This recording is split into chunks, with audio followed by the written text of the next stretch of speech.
Hi, it's Fias Tarot. Hello, Leo placements. This is your general and the person on your mind reading ngayong September. So again, yes, before tayo mag-start, kung hindi ka pa nakapag-subscribe, please do subscribe and hit the notification bell para lagi po tayo maging updated sa mga mangyayari pa lang. And again po, yes, kung may tanong pagdating sa ating private reading, interested kayo dito sa ating mga charms, so yeah, just message me sa akin pong FB page for more info. Okay, so isa-isahin muli natin yung ating mga charms. Okay, so unahin natin yung ating protection. Okay, pang-protect sa mga evil eye na ibinabato sa atin.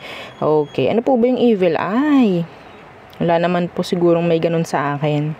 Hindi po natin natitiyak kung sino at kung sino-sino yung nagbabato ng evil eye sa atin. Ha? Pwedeng kamag-anak, pwedeng kapitbahay mo lang, pwedeng kahit hindi mo kilalang makasalubong mo sa mall, sa palengke, mga ganyang bagay. Ha? Okay po, so mas maganda, wala na tayong pakialam kung sino pa sila, meron tayong protection. Okay? So, this is all unisex. Okay? Unisex po lahat. And, adjustable ang ring. Adjustable, hindi pala adjustable. May extender po ang ating necklace. Okay? So, meron tayong dalawang sample ng bracelet. Isang adjustable, isang garterized. Okay po. So, yan po, ha? O, available, sa Fias Tarot. So, huwag kayong mag-alala, pagdating sa pagpoprotect ng inyong mga energies and frequencies dahil meron tayong pang-protect. Okay? And syempre, yung ating big 3. Okay, unahin natin to, si cord cut. So, pantanggal ng alat, pang-taboy alat, pang-alis ng MALAS. Okay? So, kung meron pang darating sa'yo, pwedeng mabablock niya. Yeah. Magkaiba po sa ating mga evil eye protection ito. Okay? Mas malakas to.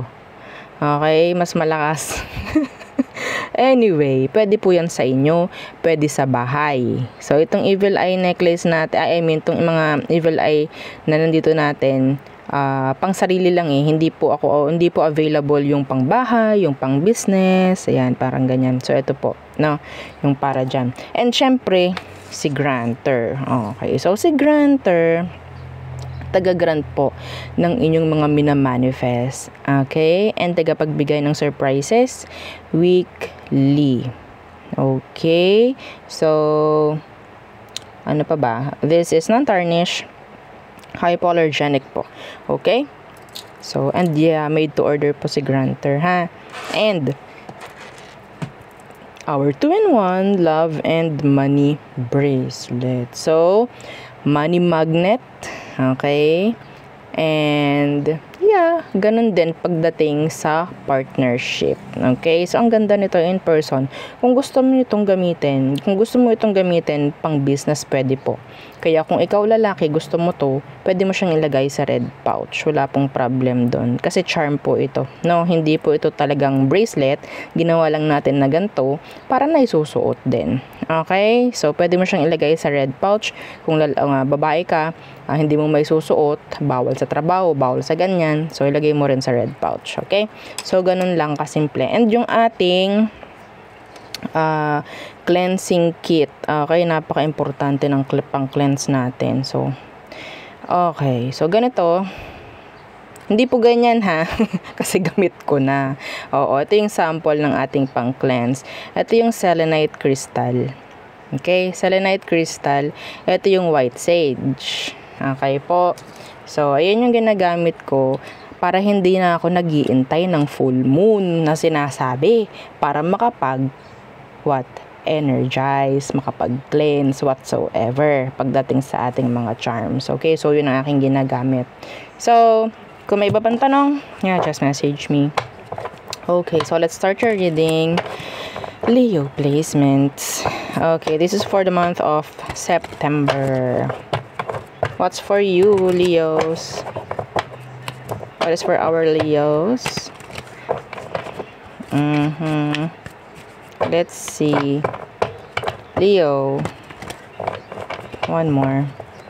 Leo placements.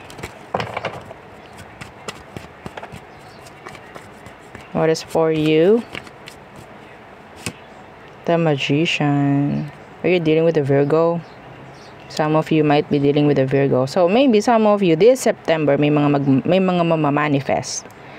Okay? May mga mamamanifest. The Magician.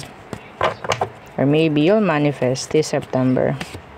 Yeah, the Fool. Something, sabihin natin, may narinig akong word, crazy, will happen. Sabihin natin, medyo nakakatakot na panimula ito. Okay, like a transition na pwedeng mangyari ngayong September. Yeah, death. This is energy of changes and endings. Okay, so ngayon, September, may chance po ng mga bago na energy. Okay, in general, bago, medyo nakakatakot, medyo risky, mga ganyang bagay, pero I think some of you na manifest mo to. Okay? Mayroon tayong minamanifest na something and kailangan mo itong parang pagdaanan muna bago makuha or bago sabihin nating mapunta sa'yo, parang ganyan. Okay, kasi some of us, meron tayong minamanifest pero hindi ready yung ating energy. Parang ganyan. And then, kapag dumating na, andyan na, naku, ano kayang gagawin ko? Hindi pa ako handa. Ay, naku, ganito, ganyan. So, yun po. So, some of you, there could be travel. Travel. Mayroon ako nakikita rito, visa. Yes. So, what else for Leo? The Five of Wands. What's with that? The Ace of Pentacles. A challenge na pwedeng mapapataas din naman yung pamemera mo dito. Oh, yeah, the Ace of Wands. Some of you, may chance ng parang may dalawang opportunities na papasok ngayong September. At least 2. Okay, na parang pag-iisipan niyo mabuti at parang andun yung maguguluhan kayo, ano bang pipiliin ko, anong kukunin, mga ganyan pong bagay. Okay, mas maganda na yun, no? Maguluhan ka. Oo, dahil may mga offer na narating. Hindi yung maguguluhan ka dahil puro katoksikan, no? Oo, so ang dami kong nakikita ritong challenges pero maganda. Ha? Okay, so don't you worry. The Sun in reverse. What's with that? That's Leo. That's you. Some of you, pwedeng nandyan yung energy ng drain. Parang nade-drain ka, parang kang nagkakasakit physically, parang parang sabihin nating pagod. Yeah, the Knight of Pentacles in reverse. Okay. So, sobrang daming gawain na nakikita ko dito na magbibigay rin naman ng maganda pagdating sa finances ng iba sa inyo. Okay? And ang nakikita ko dito talaga namang ang daming ganap, ang daming gastos akong nakikita, no? So, sinasabihan ka rin na ikaw ay mag-ipon kung pwede, mga ganyang bagay. What's with this Sun in reversed? The Queen of Swords. I'm hearing check up. Okay. I'm hearing check up. Dental. Some of you could be dental. Okay.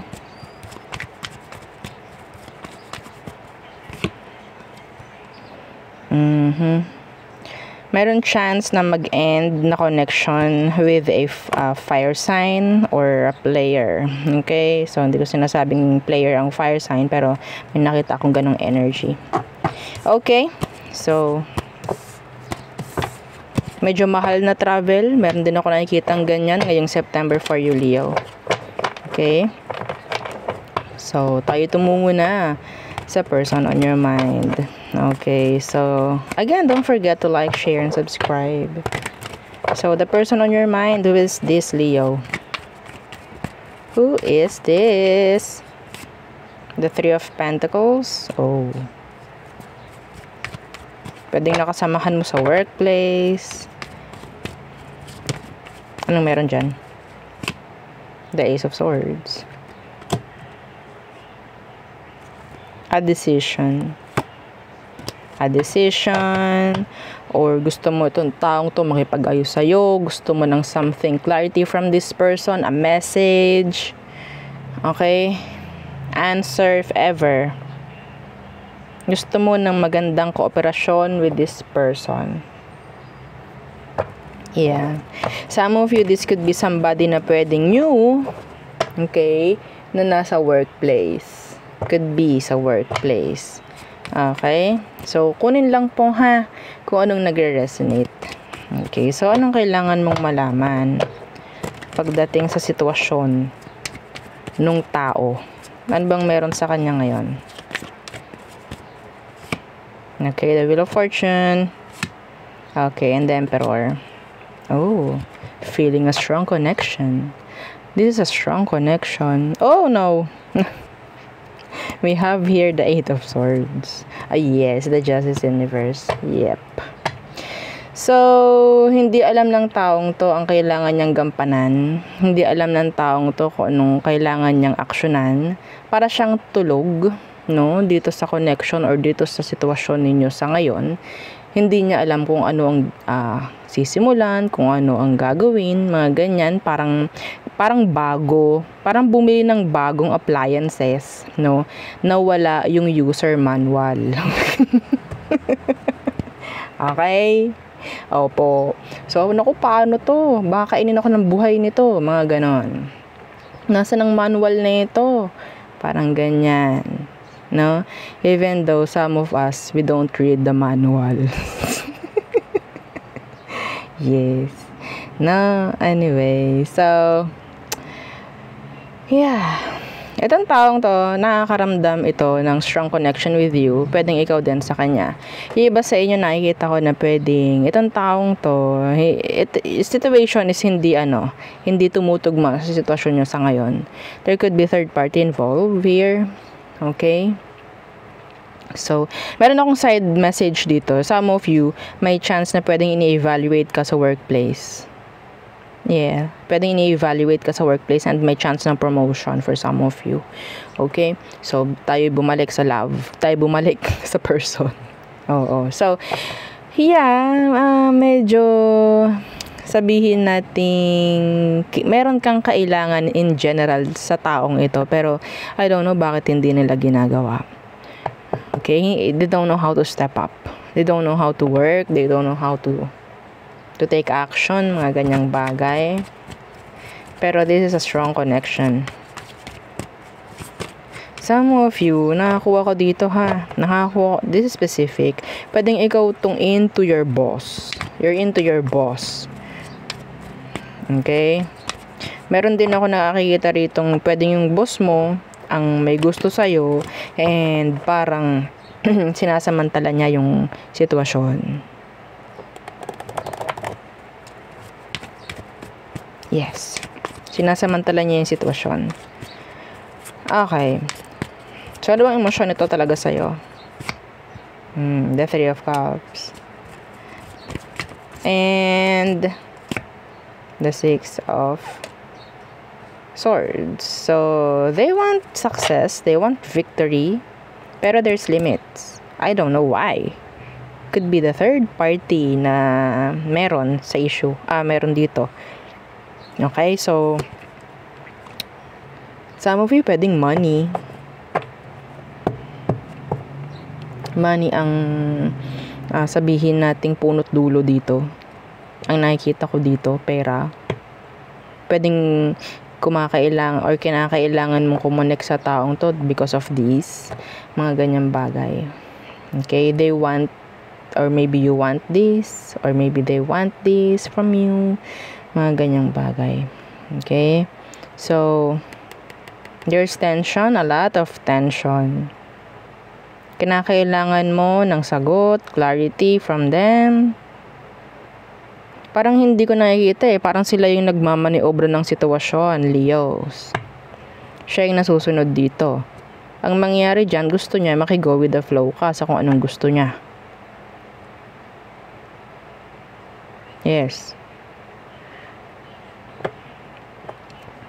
Kung yung iba dito na naka-resonate doon sa mayroong gusto sa'yo tong taong to, okay, hindi lang maging open sa ngayon, pwede kasing meron sila something sa part nila na kailangan pang isettle, pero they want something good with you. Okay? So, what is their ayoko nang tingnan yung next action. Kasi iba't iba yung nakuha ko eh. Hindi lang isa. Okay? So, ano bang outcome? Anong potential outcome nyo ng taong to ngayong September? Potential outcome. Iba po dito na pwedeng asawa mo, may anak kayo ng taong to. Gusto niya ng something good, no, sa sitwasyon. Pero parang kailangan mong sumunod. Ang hirap nito, Leo, no? Oo. Iba dito pwedeng kakonect mo is another fire sign, earth, air, pero malakas dito fire sign, Aries. So mahirap-hirap yon, no? Fire. Outcome. Okay, money.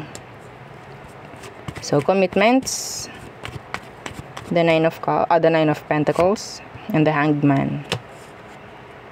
So, staying sa connection or staying pagdating sa commitments. Pero, ang nakuha ko dito, the Queen of Swords in reverse. Some of you na nabasa ko na may third party na involved. Yes, magi-stay kayo dyan sa connection na yan. Pero, hindi ka pa rin mabibigyan ng label or assurance nitong taong to. Gusto mo ng assurance. Gusto mo ng clarity. Gusto mo ng sagot from them. Pero, hindi po maibibigay ngayong September. Okay? Alam nyo, iba sa inyo na may mali dito. Kung kayo yung legal, hindi ko pa rin po nakikita na itong taong to is gagawa ng desisyon or pagpili. Okay? So, yun po. So, parang patuloy lang. Kasi parang siya yung nagmamaneobra. Parang kang nakasakay lang sa kanya, siya yung nagmamaneho. No? Parang ganun yung energy. So, let's see. Okay. Aries through Pisces. The person, the person you're dealt with or dealing with. Aries. Ooh, third party. Yes, yung nakita natin kanina, no? Yeah. Third party could be separation, heartbreaks, pain. Taurus, they want to fix. They want, sabihin natin, they want you na malapit sa kanya. They want to see you. They want to hear you. Parang ganyan. They need you. Gemini. So, ayaw ni Gemini ng katoksikan sa ngayon. Cancer, they're holding back. Leo, there's this energy of, meron ako narinig unfaithful, no? And energy of imbalance and one-sidedness with the Leo. Okay, so Virgo, they want a new beginning. They want you. They need you. They need the energy pagdating sa new beginning sa inyo. So, Libra, they're being truthful, genuine. Some of you, there could be a Libra na pwedeng makatulong sa'yo. Yeah. Okay, Scorpio, you're the one that got away. Sagittarius, this is selfishness. Capricorn, they have boundaries, limits, tensions. So, Aquarius, they want good cooperation. They want union with you. And Pisces, they want something good. Okay, meron ditong parang tinatanggap na lang kung anong meron sa sitwasyon itong si Pisces. So there, yun ang aking reading for you, Leo placements. Again, please don't forget to like, share, and subscribe and follow our FB page. And yun pong ating second YouTube channel na nasa description box below. Again, thank you. Goodbye.